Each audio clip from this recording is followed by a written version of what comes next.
So like, it's been a week now since Deontay Wilder came out of wherever he was hiding, made that video where he was accusing Tyson Fury of this, he was accusing him of that, he was saying that Mark Breland was disloyal, he was saying he was a lot of things. Oh, he was saying a lot of things, right?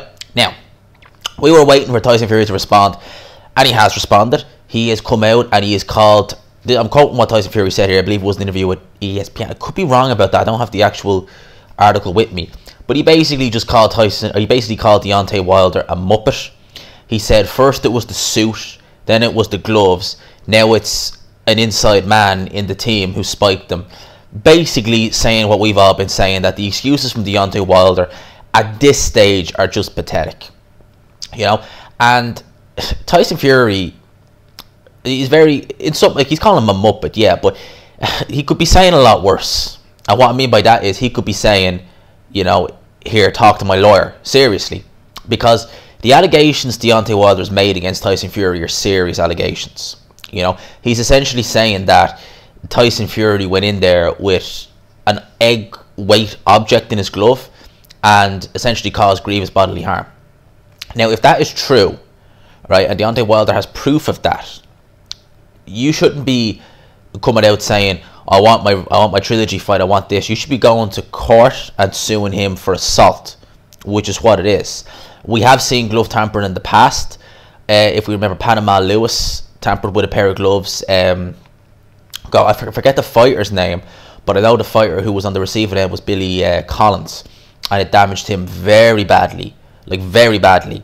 It left him with very serious damage to his face, to the point where he had to stop boxing, and in many ways cost him his life because he was only 21 years old and he died in a car accident, but I think it was actually a suicide as well. It was a very sad story.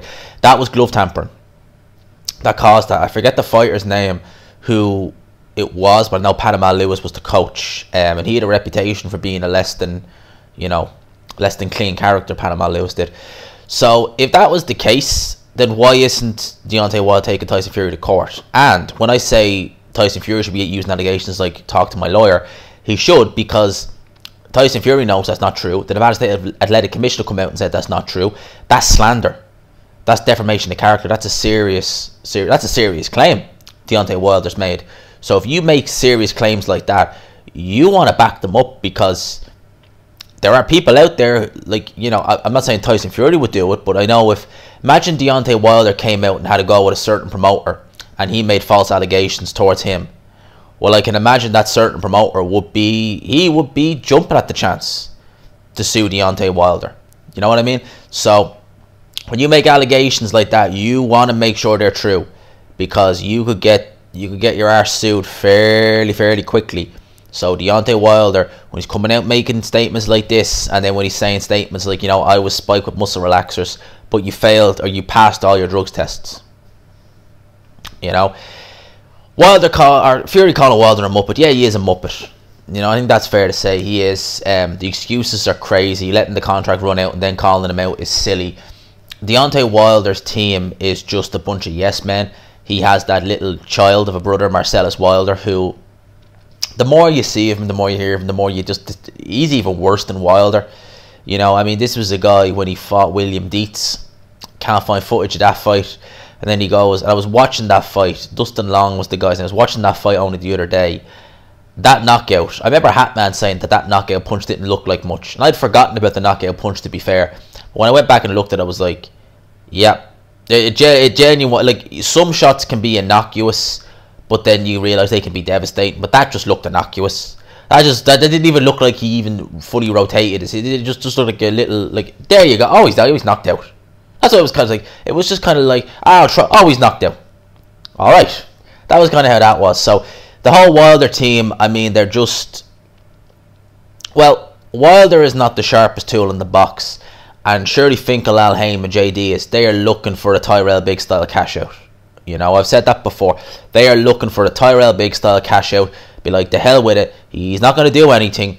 Someone else will probably beat him. Let's just make our money. He'll take a shellacking and we can sail off into the sunset. He can as well. That's kind of how that was. Because, as I've said in live streams, Biggs at the time was a prospect, but he had serious problems with crack. You know, he had that from the minute he turned pro, to be fair. He was spending 1,500 quid a day. He had injuries. He was in a car accident. A lot of issues with Biggs. A lot of them.